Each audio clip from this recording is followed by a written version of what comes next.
This is Kevin Schmidt with Pacific Castle Mission, going through the backstory and the overview of our next study in our series called Voice of Paul and Luke. This week we're taking a look at Luke chapters 1 through 4. Before we get into it, I wanted to draw your attention to the paragraph that's at the top of this week's study. In fact, every single one of our week's studies in the series has that same paragraph at the top. It's kind of a gist or an overview of the entire series, kind of some of the main points we're getting to or we're seeing from what we're reading. But it kind of has three main parts. The first part highlights the fact that we're studying the writings of Luke. He writes the two longest books in the New Testament, as well as the writings of Paul. He writes the largest number of books in the New Testament. We're taking 16 books and we're integrating them, we're connecting them through this series so that in the end we have the scriptural literacy building ambition, which is to have gone deep and connected the basic frame of the entire New Testament. Okay, so kind of a big goal that we've got. The second part of this paragraph says there's a situation in which these writers capture God giving his gospel. And that situation is that people are going to run into other people who are different than themselves.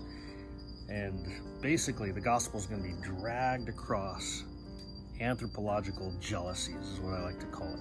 But people who have gripes with their own lives of guilt and sin, gripes with other people, and especially you see played out that people are going to have to deal with and become people with and wrestle with folks of different ethnicities and traditions and backgrounds, and it's this gauntlet of people building across diverse lines.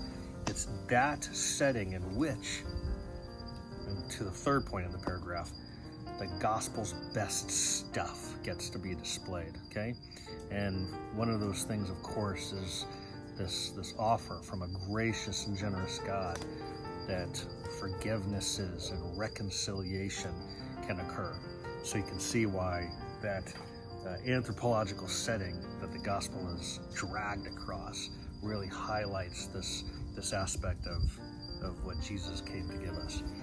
But the second thing that we really see in these situations is that the best participants of God's people building, of his growing people, end up being those who have the living Spirit of God pouring forth into and through their lives. The very God gone live in their lives, okay? So maybe this is a good study week to kind of pay special attention to that paragraph, and then as weeks progress and you run into stuff where that captures your attention or you just feel like it's time to revisit it, I feel like those are some really good overall themes to capture along the way, okay? All right, so now to this week's study, Luke chapters 1 through 4. So what we're gonna see is that all of the events, the wisdoms, the true hearts, the miraculous visits from God's angels and the respectable genealogies in these first 4 chapters are driving us, the reader, to this point in Luke chapter 4, verse 14, where Jesus launches his public ministry in the northern region of Galilee, okay? So all this stuff is leading up to that point. This is all stuff that is covering Jesus' upbringing from his conception to his baptism to that Luke 4:14 passage where he launches his public ministry in the northern region of Galilee. So the other Gospels, Matthew, Mark, Luke, and John, in the book of Mark, it just starts off with Jesus' ministry. And in the book of John, it just starts off with Jesus' ministry. But in Luke and Matthew, it covers that upbringing of Jesus to the point where he's going to launch this public ministry. And then the account is going to go focusing mostly on Jesus' ministry on earth as an adult. Matthew does what Luke does. It covers these aspects of leading up to this time. However, it does it in a different way. You'll see that the story of Matthew really kind of frames Jesus as coming out of the epic of the Hebrews. He's coming out of the Old Testament. He's coming out of having actually walked as a baby and as a child with his parents in the same footsteps that Israel historically did as they left Egypt and went through the wilderness and did all these different things that were recorded in the Old Testament. And you see that Jesus is being framed as coming out of really the tents of King David into this time of ministry. And Luke frames it in a different way. In the story of Luke, you're going to see that what is framing the story of his upbringing is the Roman Empire. And so Jesus' story is a story that is happening inside of the story of the Roman Empire. And so at the very beginning of these 4 chapters, you see that it says, here are the Roman rulers' names and dates. And then, having done that, introduce the story, then it starts to talk about Jesus. And halfway through, it does it again. It says, hey, here are some Roman rulers' names and dates.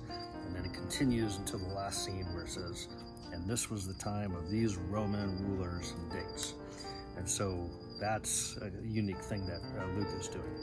A couple other interesting things in these 4 chapters is that Luke writes this interchanging story between John the Baptist and Jesus. It's not just that there was John the Baptist and there was Jesus. It's that there's this John the Baptist conception, miraculous visit to his parents, and there was Jesus's when it goes back to John the Baptist, it goes back to Jesus, back to John the Baptist, back to Jesus again. So there's kind of this doubling up of these 2 guys' stories to Luke chapter 4, verse 14, where Jesus launches his public ministry in the northern region of Galilee.